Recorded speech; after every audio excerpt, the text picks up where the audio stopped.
2019 ఎన్నికల నాటికి అఖిలప్రియ గారు మరో శోభమలా తయారవుతారని అంటారా? ఎందుకు 2019 నువ్వు మీరు చెప్పింది? Why not 2018? 1 year before she'll be shop. మీరు చెప్పేది 2019లో she is going to stand for election.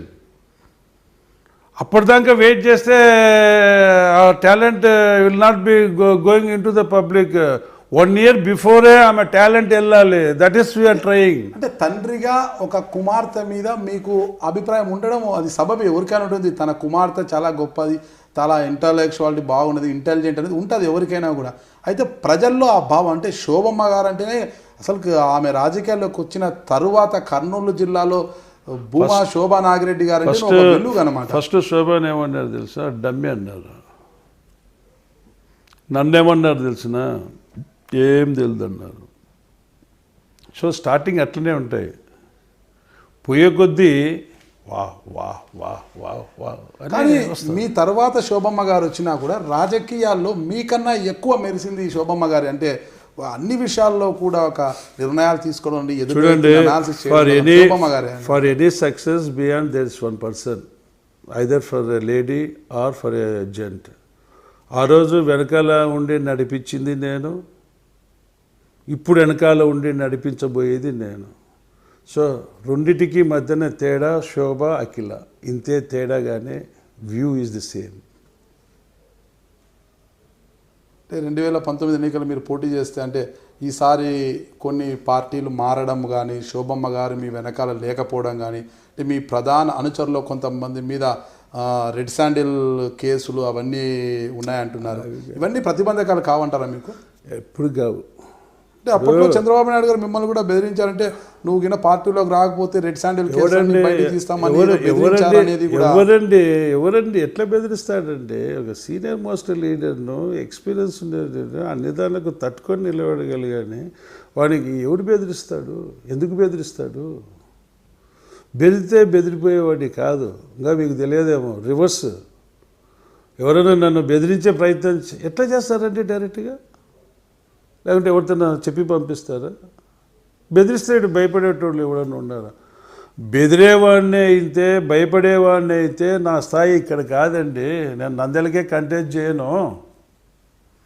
బెదరలేదు కాబట్టి కార్యకర్తల కోసము వాళ్ళు కోరుకుంటే నేను ఆలోచన చేసిన విధానాన్ని పక్కన పెట్టి నంద్యాల కోసం వచ్చాను. ఈరోజు ఈ నంద్యాలలో నిగురు కప్పిన నిప్పులాగా జరుగుతున్నటువంటి యాక్టివిటీస్ అన్నీ నేను నా ఒక్క పేరు మీద అన్నీ స్టాప్ అయిపోయాను. మహిళలకు రక్షణ లేకుండా ఉండేవి. ఈరోజు మహిళలు మీటింగ్లో పెడితే మా మీటింగ్లకు పోకూడదని హుకుం జారీ చేసిన, ఏ మీటింగ్లకు పోవడం లేదు. రక్షణ కల్పిస్తాను ఏది? నేను డైరెక్ట్గా ఇన్వాల్వ్ అయ్యి రక్షణ చేయాల్సిన అవసరం లేదు. పేరు చెప్తే, I'm proud to say this, పేరు చెప్తే ఎక్కడ దొంగలు అక్కడ ఆగిపోతూ ఉన్నారు. ఎక్కడ తప్పు చేయాలనుకున్నాడు వాడు అక్కడ ఆగిపోతూ ఉన్నాడు. అది that is my birth. I got, that's a God gift for me. రాజకీయంగా మీకు ఏం డ్రీమ్ ఉందంటారు అసలు నంద్యాలలో కానీ? నా డ్రీమ్ ఒకటే అండి, ఓపెన్గా ఐ స్వేర్ అండ్ శోభ, నేను ఈ నంద్యాల పట్టణాన్ని ఐ స్వేర్ నేను అనుకున్న డెవలప్మెంటు నేను సాధించే వరకు ఇదే నా డ్రీమ్. మీకు తెలియదు, నమ్మరు. పడుకుంటే ఎక్కడ ఇవి నెరవేర్చలేకపోతానో అనే ఒక భయం.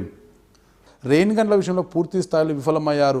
అంటే చంద్రబాబు నాయుడు గారే డైరెక్ట్ ఒక మంత్రిగా ఉన్నారు, ఏం జరిగినా తన డాష్ బోర్డ్లో తెలుస్తుందని ప్రకటించిన ఆయనే అనంతపురంలో కరువు ఉన్న విషయం నాకు తెలియదు, మంత్రులు కానీ ఎమ్మెల్యేలు కానీ కలెక్టర్ కూడా చెప్పలేదు అని 300 కోట్లు ఖర్చు పెట్టి రెయిన్ గన్లు ఇచ్చి ఒక రక్షక తడులు అందించి వెళ్ళారు. అయితే ఆ రక్షక తడులు అందించినా ఏం లాభం లేదు, మొత్తం వేరుశనగ పంట అంతా తుడిచికి పెట్టిపోయింది.